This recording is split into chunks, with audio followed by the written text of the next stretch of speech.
The race in Bahrain is now complete, and with that said, that is the end of the WEC season in 2023.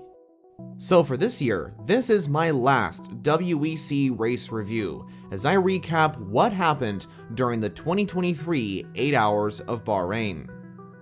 There is a lot to discuss on what happened during this event, including a remarkable win for a certain team, the positive progression of the Porsche hypercars, and this being the final race in the WEC for the LMP2 cars. 36 cars would take to the track. For the qualifying session of hypercar, it was a Toyota 1-2, Brendan Hartley setting the fastest time in the number 8 Toyota. And one of the teams that was seriously impressive in qualifying was Cadillac. Alex Lynn brought the number 2 V-Series R to third position on the grid, ahead of the Ferraris and crucially ahead of the Penske Porsches. In the final qualifying session for the LMP2 and GTE cars, Tom Blomqvist brought the LMP2 23 United entry on pole position, and Sarah Bovey put the number 85 Iron Dames Porsche on pole in GTE Am.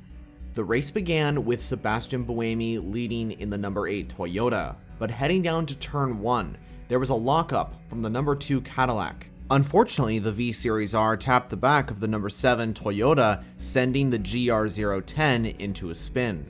This was a disadvantage for some, such as the number 2 Cadillac and number 6 Porsche, but an advantage for others, such as the Ferraris who started 5th and 6th on the grid. They now were able to move up into 2nd and 3rd overall, just behind the leading Toyota.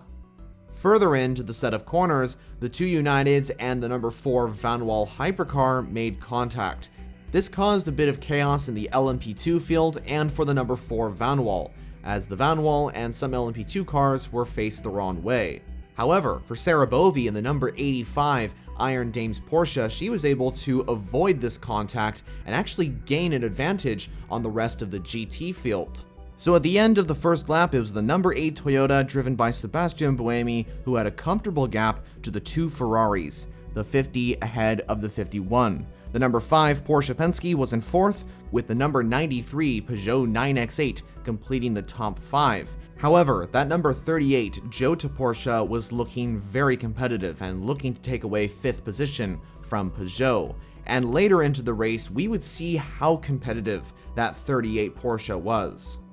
One manufacturer in hypercar that did not really have a great race was Vanwall. Besides this contact on the first lap that set them back a bit, the number 4 Vanwall was also scheduled to do a drive-through penalty, and this penalty was given prior to the race start because Esteban Guerrieri was seen to be loosening the belts. So unfortunately, not the greatest start for Vanwall to the 8 Hours of Bahrain.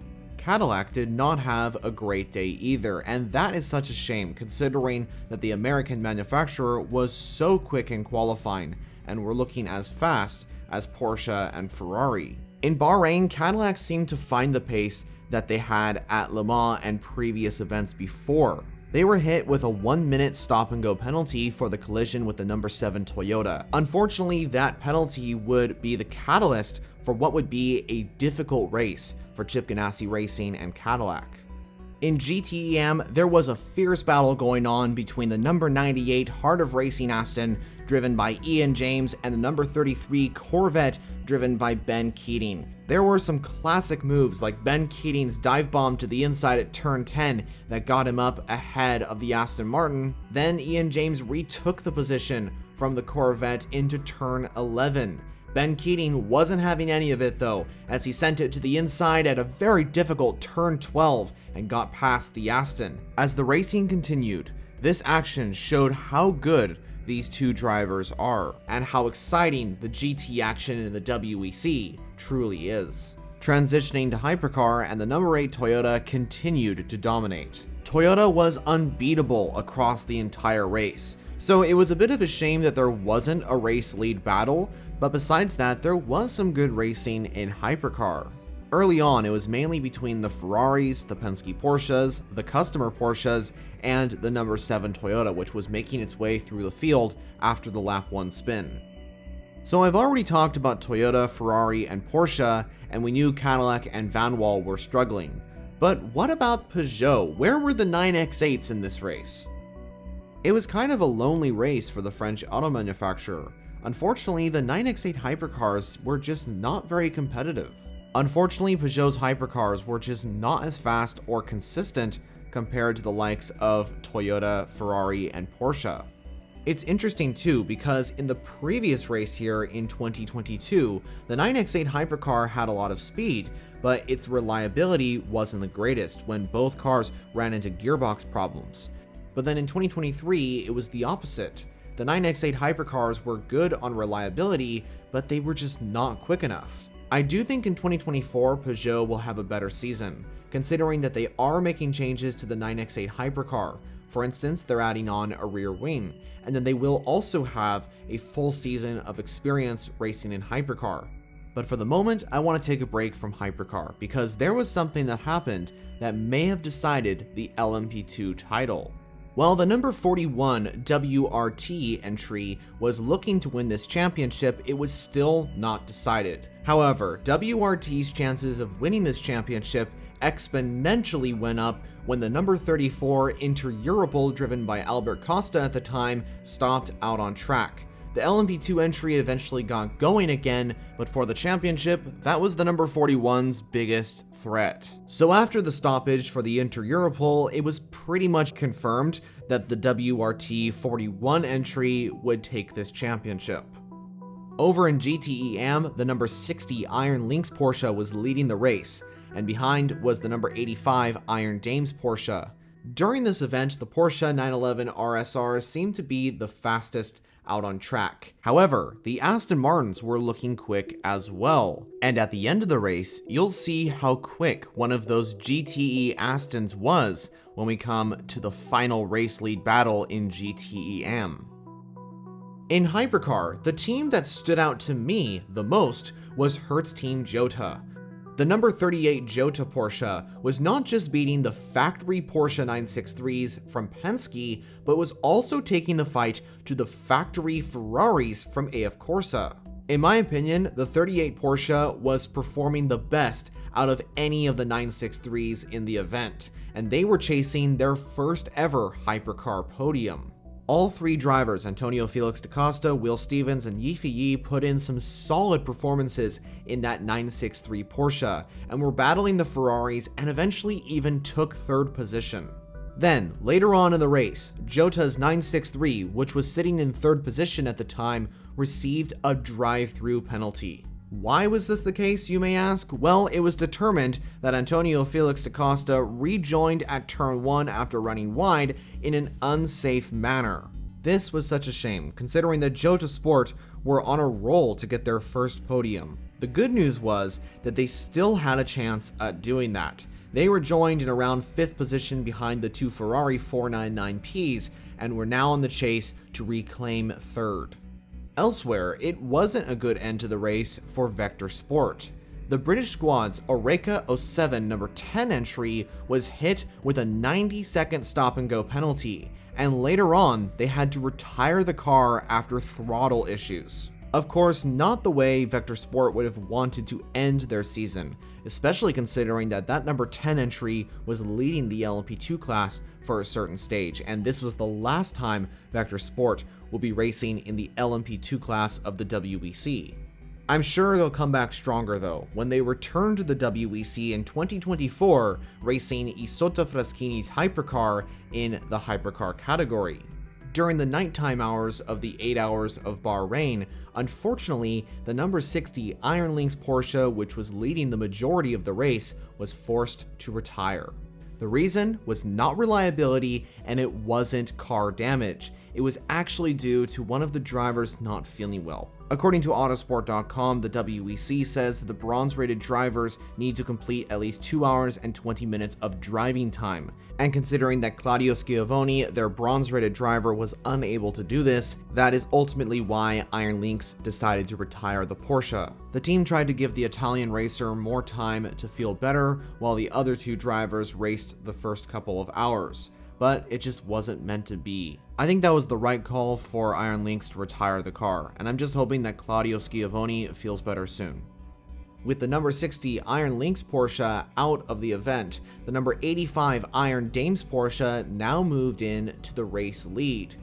Iron Dames were looking to win their first ever victory in the WEC, and if they were going to win with their Porsche 911 RSR, this would be their only chance, as this was the final race for the GTE cars, as the WEC will switch to GT3 regulations in 2024.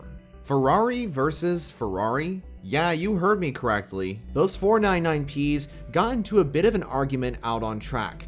Antonio Fuoco in the 50 Ferrari and Alessandro Pierguidi in the 51 Ferrari kept colliding, and to be honest, those moments of contact could have resulted in a double retirement for both of the Ferrari 499Ps, which of course would not be good. There was even a funny message from Justin Taylor, the engineer of the number 51 Ferrari, when he said, and I quote here, "Just be careful, man, he has no manners." That was to Alessandro Pierguidi and about the number 50 Ferrari driver Antonio Fuoco. Thankfully, things calmed down and there was no further contact between the two Ferrari hypercars. But I'm sure it gave us quite the scare, and maybe even gave Ferrari AF Corsa one as well. One of the most intense moments in this race happened in the final 30 minutes of the 8 Hours of Bahrain. This happened in the GTE AM class, when an unexpected battle for the lead happened between the 777 D-Station Aston Martin and the number 85 Iron Dames Porsche.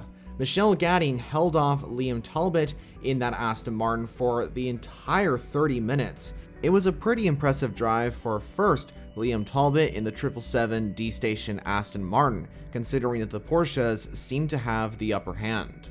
And for Michel Gadding, who had to keep the gap over a second for 30 minutes straight if she was going to help Iron Dames to take their first victory in the World Endurance Championship, and thankfully it worked out for Iron Dames.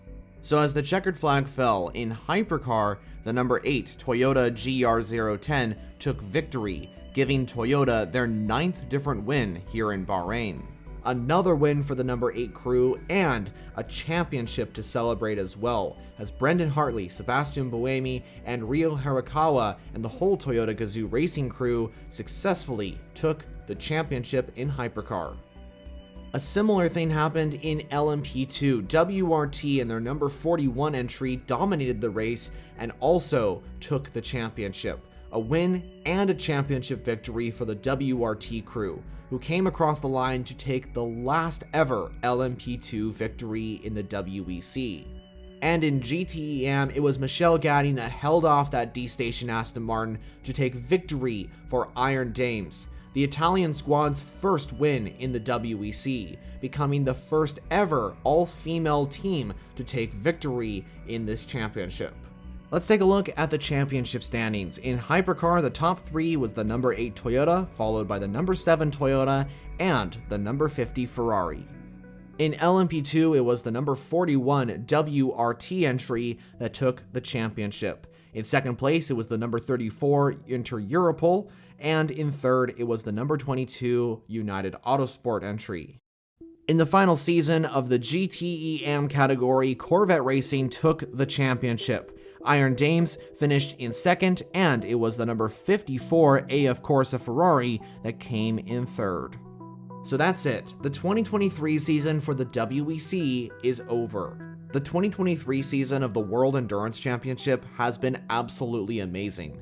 And the good news is, this is just the start. It's gonna get better from here.